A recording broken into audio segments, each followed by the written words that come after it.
O'sha homiladorlikniki dastlabki 4 oyda bo'lgan araliqda biz tiyibli homilador bo'lgan ayollarga shu davo ilmishki, homila nushtara, motil hayot qatorliq dorilarni berishni tavsiya qilamiz.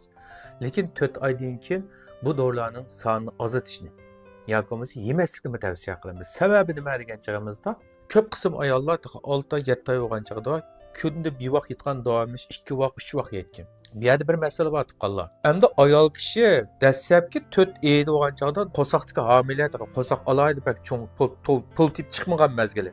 Ham homilalikni bak yetilib cho'ngib ketmagan mezgil bo'lgan chog'da bunday mezgilda mesela davo ilmishga qatorliq issiq tabiatlik dorilarni bersak, mushu homilalikning mingi taraqqiyoti, yurak taraqqiyotiga nihoyat yaxshi manfaat qiladi.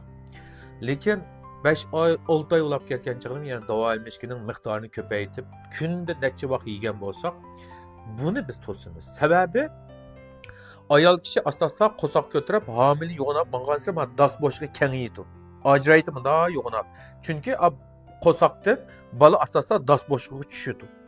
Endi bu davo ilmishki, matlayat qatorliq dorilar odatda badanga quvvat ulab, minga yurakni kuchlantirgan bilan, lekin das bo'shig'ini tang chingitib qo'ydi.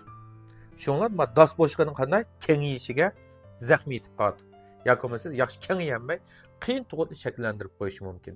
Shunga tabiblarimiz odatda homiladorlikning dastlabki 4 oygacha bo'lganlikda davo ilmishki yesa, yeyishni tavsiya qiladi. Davo ilmishki yeyishni tavsiya qiladi.